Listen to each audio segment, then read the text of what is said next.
देश में नए सियासी विकल्प का स्पष्ट संकेत दे गई महाबैठक। कई मायने में ऐतिहासिक रही बैठक। नीतीश के नेतृत्व में विपक्षी एकता ने पेश की मिसाल। कभी कट्टर दुश्मन रहे दिखे एक मंच पर। बिहार की राजधानी पटना में हुई विपक्षी दलों की महाबैठक लोकसभा चुनाव साल 2024 के मद्देनजर न सिर्फ कई मायने में ऐतिहासिक रही, बल्कि अपने उद्देश्यों में भी पूरी तरह सफल रही है। महाबैठक ने देश में नए सियासी विकल्प का स्पष्ट संकेत दे दिया है। इस मायने में इसने अपनी सार्थकता भी सिद्ध कर दी है। सीएम नीतीश कुमार की कोशिश सफल मानी जा रही है। राहुल गांधी समेत तमाम नेताओं ने सबको एक प्लेटफॉर्म पर लाने की सफल कोशिश की प्रशंसा की है। विपक्षी दलों ने यह भी दिखाया कि वे केंद्र की एनडीए सरकार के समक्ष सशक्त चुनौती पेश करने में सक्षम है। बैठक में एनडीए से मुकाबले के लिए एक राय बनना गैर भाजपा दलों के लिए एक तरह से सुखद संदेश है। अलग अलग सोच वाले नेताओं को एक साथ लाना बड़ी सफलता है। इन सब के बीच सभी बड़े दलों के नेताओं का साथ आना तमाम कयासों को खत्म कर गया है। वे समझाने में सफल रहे कि एक के खिलाफ एक उम्मीदवार तय करना दुष्कर नहीं है। 46 साल बाद ऐसा नजारा देखने को मिला है कि अधिकांश विपक्षी दल साथ बैठे हो।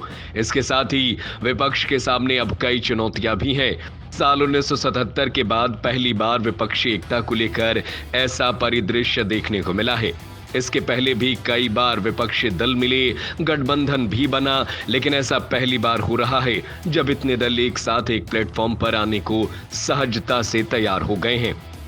उनमें सामंजस्य और भरपूर आत्मविश्वास दिख रहा है। ये संदेश देने में सफल रहे कि वे सब मिलकर लड़े तो उनका लक्ष्य असंभव नहीं है। विपक्ष की राह में आगे कई चुनौतियां भी है।